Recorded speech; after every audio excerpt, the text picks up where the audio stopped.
No, you never expect to have really attractive bowling figures, I guess, but I think the conditions out there were difficult for batting, particularly against spin bowling. So yeah, I think you've just got to make the most of when conditions are in your favour. And I thought as a bowling unit, we actually played the conditions really well there, and even our top order batters found a way to sort of negate the difficult period early and then capitalise with some good boundaries later in the innings. They're a good team. They've got some good batters, good hitters up top who have been in some good form. They've chased down some scores without losing a wicket, obviously. So we were aware of that coming into the game, and I think my plan personally and the spinners' plan is to just vary the pace and keep the stumps in play as much as possible. We've seen a lot of bolds and LBWs, so yeah, that's probably going to be the predominant mode of dismissal. So the more you can keep the stumps in play, that was certainly my plan. Yeah, we've got some great young talent, and it's been awesome to see the local Nepalese talent over here. There's some super cricketers, and yeah, I hope to see Nepalese cricket continue to rise over the years. Yeah, I was delighted to get the opportunity to come over. I've never been to Nepal, so a fantastic opportunity to meet so many friendly people and see a wonderful country. And from Australia, culturally, it's so different. So I'm very grateful and very fortunate to be over here and experiencing a different culture. The Yaks cricket team has been very welcoming to me, so it's been nice to be able to have some contribution so far, but we're all well aware that we want to be there at the back end of the tournament, so that's certainly our focus, to continue improving and keep performing well, and hopefully we can make the playoffs and have a good impression on the tournament.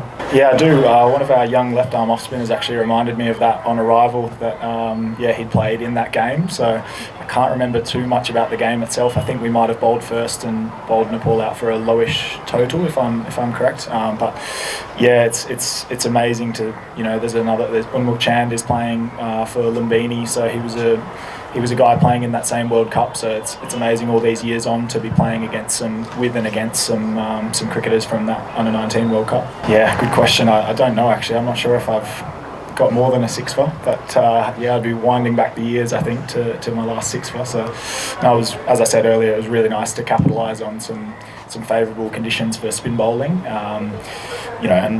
And the guys all contributed so well. There's pressure being built from the other end, which means they have to try and target a bowler, and probably being a right arm off spinner to right-handed batters, that's a favourable matchup. So I had some right-handers try and take me on, and I was lucky enough to get a few wickets today. I guess I haven't seen the sort of domestic cricket, but just the in this tournament is what I've been exposed to, and I think that this talent is outstanding, and I think the challenge for a lot of the younger players will be getting exposed to different conditions.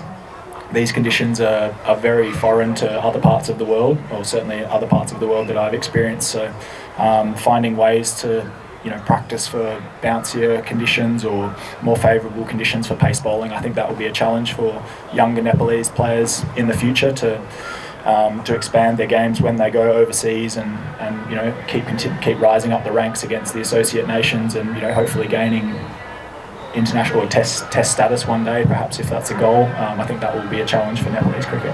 Yeah, Nandan is a fantastic young man. First and foremost, just a wonderful young guy, and it's been a privilege to have him living in Australia now, and I think his cricket has really benefited from his time in Australia. As you mentioned, we played a bit of cricket together over there, and I think we've seen some really good performances from him today. He wasn't required given the nature of the wicket today, but he was instrumental in our win in the last match, bowling some really key overs, and his ability to nail his Yorker but then also swing the ball and bowl good lengths with the new ball is priceless for our team. Yeah, we're obviously striving to win every game we play. I guess you can't look too far ahead in a tournament like this. You just have to keep performing as well as you possibly can on any given day. So we'll just stay disciplined as a group and keep doing our best to play well as a team and achieve the outcome will look after itself if we keep playing well as a team.